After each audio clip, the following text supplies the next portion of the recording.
Hello everyone, we are Group 11 and we'll be presenting on 11th 5-year plan. So the 11th 5-year plan started from 2013 to 2018.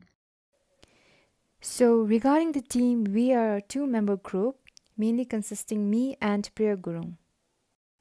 Now let us move on to the introduction part. So regarding the 11th 5-year plan, so it is considered the second 5-year plan from the start of democracy in 2008. So the first 5-year plan from the start of democracy in our country is known to be the 10th 5-year plan, which is from 2008 to 2012. The 11th 5-year plan emphasizes on self-reliance and inclusive green socio-economic development. So now let us move on to the in-depth understanding of what self-reliance, inclusive development and socio-economic green development means, and also focus on the objectives of the 11th 5-year plan. Firstly, when it comes to self-reliance, it mainly talks about transforming our economy to a more diversified economy. And secondly, it also give importance to creating productive employment and opportunities. Thirdly, the country is ensuring a broader tax base. And fourth, we have enabling private sector development. For me, I feel like the first element of self-reliance is really crucial for our country in many dimensions. Firstly, although our country is achieving robust economic growth rate over the last decades, our country is still too much dependent on the imports, due to which we have a narrow tax base that is largely dependent on hydropower revenues. Secondly, with the improved socio-economic condition of our country, some of our traditional development partners have already decided to phase out development assistance from our country. Hence, I feel like it is really urgent to pursue the self-reliance objective that transforms our economy to a more diversified economy that creates productive employment opportunities, ensure a broader tax base, and provides an enabling environment for private sector development. So the second objective is inclusive development, and here it focuses on reducing poverty and inequality in the country, as well as to ensure regional balance and equity.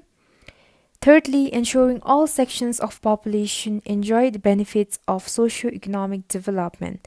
So basically in our country we have a gap between the regional development, because the urban areas are more developed and the rural area are least developed. Moreover, when we say reducing poverty and inequality, it is that the government will enhance the standard of living and quality of life of the most poorest section of our society, so that there is a equality in our country. It is always remain the same that there will be disparities within the regions, area of residence and gender. However, the 11th plan will ensure inclusiveness by targeting the disadvantaged and the vulnerable section of our population, so that all sections of our population will enjoy the equal benefits of the development happening within the country. And lastly, the main objective of the 11th 5-year plan is green socio-economic development. It mainly focuses on mainstreaming and incorporation of green or carbon neutral strategies on all activity. So our government will implement all kinds of activity keeping in mind the green and carbon neutral strategy. As in the past plans, an important cross-cutting principle shall be the continued adoption of rigorous environmental standards in the pursuit of our development objectives. Now we'd like to present the policy and development of the 11th 5-year plan. But today we would only be presenting some of the very few important policies and development for the 11th 5-year plan. Firstly, we have a strengthening national strategy and action plan for Low Carbon Development 2012. We have National Organic Development Program, which is also known as NOP.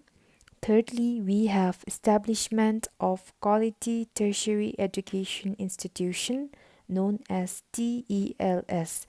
Fourthly, we have Agency for Promotion of Indigenous Craft, known as APIC. In continuation, we have Domestic Violence Prevention Act 2013. We also have the second National Population and Housing Census that took place in 2015. Next, we have Strengthening of Revenue Administrative and Management Information System, known as RAMIS. It was actually initiated in the 10th 5-year plan. However, the strengthening took place as of 2013. Lastly, we have expansion and strengthening of air transport. So the next we have is the target growth rate and the actual growth rate as of the 11th 5-year plan. So the target growth rate was 10% and the actual growth rate was 7.9%. I'm going to present you the achievements of Bhutan's 11th 5-year plan. Over the past 5 years, Bhutan has made significant strides in various aspects of development, including economic growth, poverty reductions, infrastructure development, social development, environmental conservation, and good governance. So I'm going to explain you each achievements one by one. Number 1, economic growth. Bhutan's 11th 5-year plan, they saw a significant boost in economic growth. So with the GDP growth rate averaging around 7% per year. So this growth was driven by several factors, including the development of hydropower sector, which accounted for a substantial portions of Bhutan's export earnings. Additionally, the tourism sectors experienced growth with an increase in number of tourists visiting the country each year. So these factors contributed to an overall improvement in Bhutan's economy and standard of living. Number 2, poverty reduction. One of the primary goals of 11th 5-year plan was to reduce poverty in Bhutan through various social welfare programs and rural development projects. The plan was able to make significant progress in this area. The percentage of population living below the poverty line decreased from 12% at the start of the plan to 8.2% by the end, indicating tangible improvement in standard of living for many Bhutanese people. Number 3, infrastructure development. Infrastructure development, it was a key focus of 11th 5-year plan, with government investing in projects to improve roads, bridges, airports, and other critical infrastructure. So these improvements not only benefited the economy by facilitating trade and transportation, but also had positive impacts on the lives of ordinary Bhutanese people, making it easier for them to access essential services and travel to different parts of the country. Environmental conservations. Now, Bhutan has long been known for its commitment to environmental conservation, right? Which is maintaining the forest coverage of about 70%. So, and the 11th 5-year plan continued these traditions. So the country's carbon neutral status and various conservation projects aim at preserving its unique biodiversity are notable achievements. Bhutan's focus on sustainable development practices has not only benefited the environment but has also set an example for other countries to follow. Number 4, social development. The 11th 5-year plan also prioritized social development with a focus on improving education and healthcare. Initiatives to increase literacy rates and school enrollment were successful, leading to a more educated populations.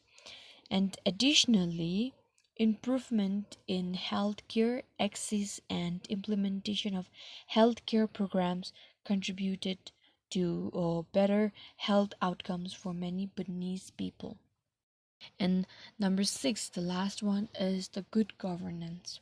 Now, good governance is essential for sustainable development, and 11 5-year plan included measures to improve governance in Bhutan. Efforts to increase transparency, combat corruptions, and strengthen institutions were undertaken, like leading to more effective and accountable governance. These reforms have helped to create a more stable and con- um conducive environment for development in Bhutan. To conclude our presentation on the 11th 5-year plan, Bhutan's approach to development, guided by the principle of gross national happiness, prioritizes sustainability and well being of its people. The 11th 5-year plan underscored this commitment by focusing on basically reducing poverty and inequality, with special attention to vulnerable groups, emphasizing inclusiveness and environmental conservation. Bhutan has demonstrated its dedication to holistic and sustainable development. Despite decreasing development assistance, Bhutan remains steadfast in its pursuit of self reliance. So, those efforts not only benefit the people of Bhutan but also set an inspiring example for the world in achieving balanced and sustainable development. Thank you.